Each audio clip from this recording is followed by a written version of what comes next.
Welcome to Idlewild Cottage, a quiet place where kindred spirits can linger together over a cup of tea, savoring all things lovely and cozy. My name is Juliana, and I'm delighted to have you. Each episode here at the cottage will center around a theme. That theme will be celebrated in a number of ways, through literature, art, nature, and even some favorite movie scenes. We'll cherish the sweet and simple things of life. So make yourself at home, and I'll put the kettle on. Hello, friends, and welcome back to Idlewild Cottage. There's a merry hustle and bustle in the cottage yard here today, for it is time to join the merry harvesters and bring home the fruits of the season. And so let's don our work aprons, straw hats, and kerchiefs, and step into several works, books, poetry, scripture, and art, gathering a variety of crops, from apples and pumpkins to cranberries, honey, and more. The early harvest season reveals the beautiful strength of the farmer, especially as described by Leo Tolstoy in his masterpiece, Anna Karenina. Set in 1870s Russia, our first scene of the day pulls us into the warmth of the haying season. Ivan was standing on the cart, laying in place and stamping down the huge bundles of hay which his pretty young wife deftly handed up to him, at first in armfuls and then on the pitchfork. The young wife worked merrily and dexterously. The close-packed hay did not once break away off her fork. First, she gathered it together, stuck the fork into it, then with a rapid movement, leaned the whole weight of her body on it, and at once swung the fork in her arms and flung the bundle of hay high onto the cart. Ivan, obviously doing his best to save her every minute of unnecessary labor, made haste, opening his arms to clutch the bundle and lay it in the cart. Finally, the load was tied on. Ivan jumped down and took the quiet, sleek horse by the bridle. The young wife flung the rake up on the load, and with a bold step, swinging her arms, she went to join the women who were forming a ring for the Haymakers dance. The joyful song and dance of these harvesters can just be imagined in the following hymn from the 1880s, which will serve as our poem for the day. As I read a stanza from Singing the Reapers Homeward Come, let's envision one of the many hay harvest paintings by French artist Julien Dupre. Several of his pieces from the 1880s and 90s could very well represent Ivan's pretty young wife joining the peasants at their labor. I'll include a link in the show notes to the harvest, peasants stacking hay, and the haymakers. Singing the reapers homeward come, merrily singing the harvest home, along the field, along the road, where autumn is scattering leaves abroad, homeward cometh the ripe last load. Among other plentiful loads of crops are those celebrated in Farmer Boy by Laura Ingalls Wilder. As common as pumpkins, apples, and corn may be, however, there is no doubt that these harvest gems would take center stage in any Idlewild Cottage autumn picnic or fireside chat, whether we're sharing pumpkin scones, fresh apple cider, or a wooden bowl filled with hot popcorn.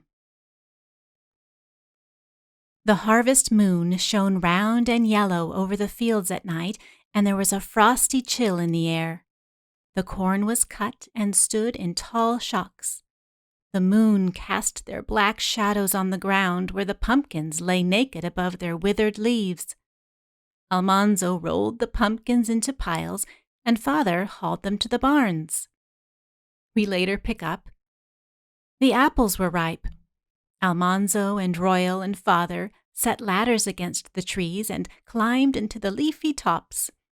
They picked every perfect apple carefully and laid it in a basket. After the perfect apples had all been picked, Almanzo and Royal could shake the trees. That was fun. They shook the trees with all their might, and the apples came rattling down like hail. They picked them up and threw them into the wagon. They were only cider apples.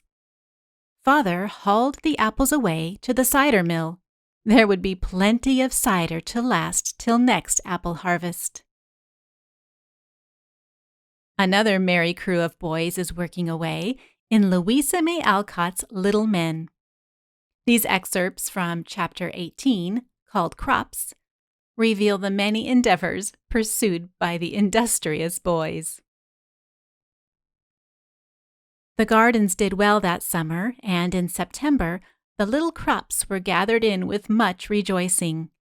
Jack and Ned raised potatoes. They got 12 bushels and sold them to Mr. Bear at a fair price, for potatoes went fast in that house.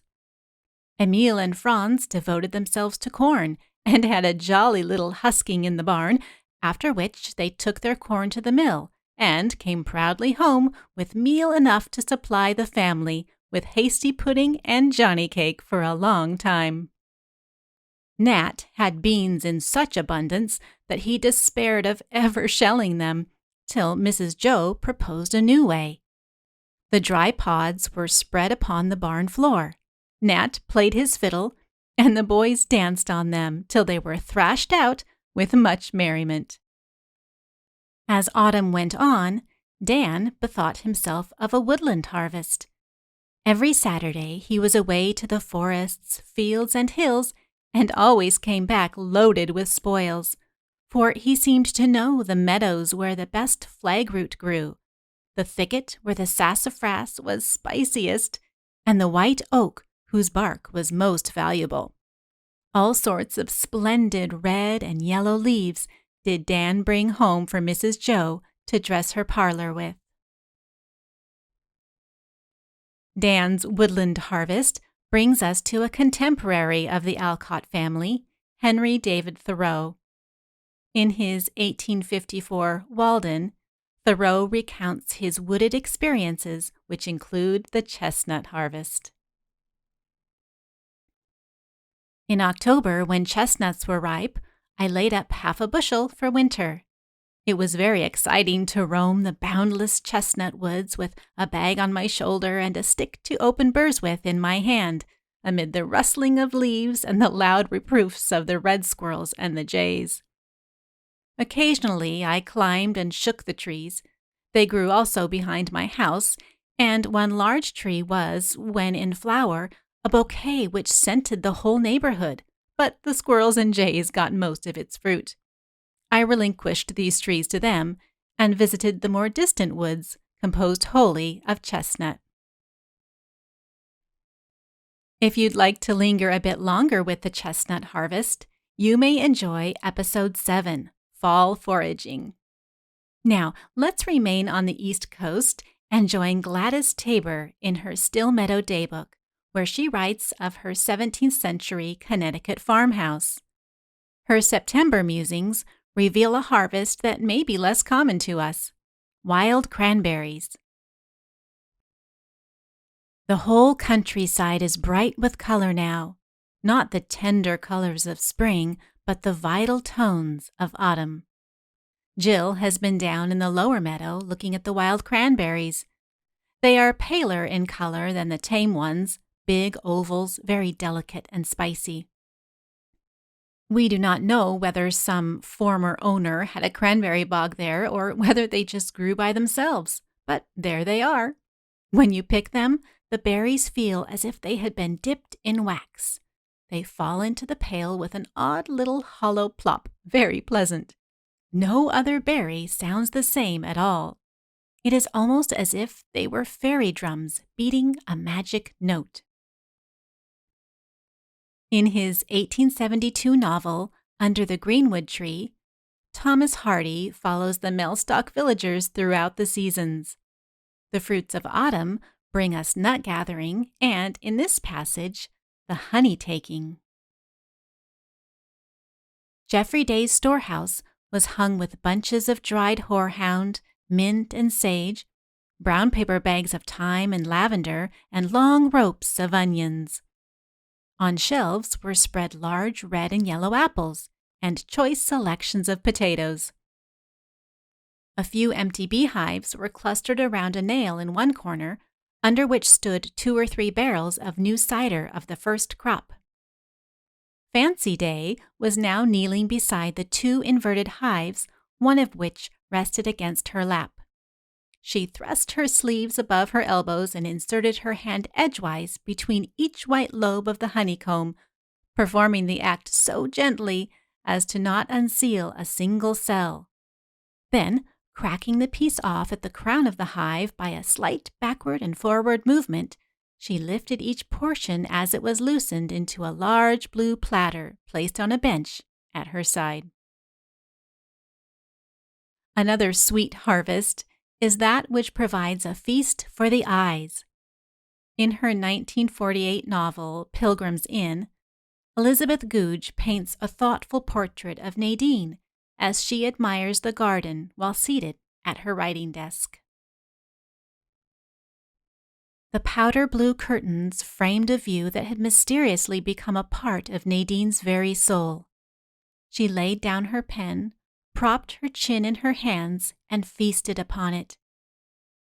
Just below her, the strip of garden that stretched from the house to the river wall was a blaze of color: purple and white daisies, scarlet dahlias, and yellow chrysanthemums. They were enjoying an Indian summer, and in the warm, bright sun the butterflies were sunning themselves on the daisies, and 2 slim willow wrens darted from flower clump to river wall and back again. The river was blue, and beyond, the golden October woods swept to the blue of the sky. And finally, we come back to Laura Ingalls Wilder, who challenges us to consider yet another unique harvest. Her essay from October of 1920 is titled Harvest of the Soul. There is a purple haze over the hilltops and a hint of sadness in the sunshine. On the low ground down by the spring, the walnuts are dropping from the trees and squirrels are busy hiding away their winter supply. Here and there the leaves are beginning to change color, and a little vagrant autumn breeze goes wandering over the hills and down the valleys. We have been gathering the fruits of the season's work into barns and bins and cellars. The harvest has been abundant, and a good supply is stored away for future needs. Now I am wondering what sort of fruits we have stored away in our hearts and souls and minds from our year's activities. We lay away the gleanings of our years in the edifice of our character. What have we stored away during the season that is past? Is it something that will keep sound and pure and sweet? Kindred spirits, I am grateful for the pure and sweet gleanings we have stored away here at Idlewild Cottage. As we close our time together, I would like to harvest a few words from you. Courtney shares that she'd like to start incorporating Idlewild Cottage into her family's homeschool week.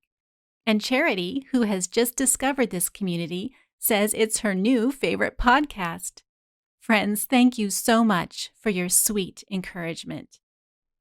And thank you all for your likes, shares, and 5-star reviews as we continue to grow our kindred spirit community. Let's close with the inspiring words of Galatians. Chapter 5 reminds us of the fruit we long to see produced and harvested in our own lives, that which is the fruit of the Spirit.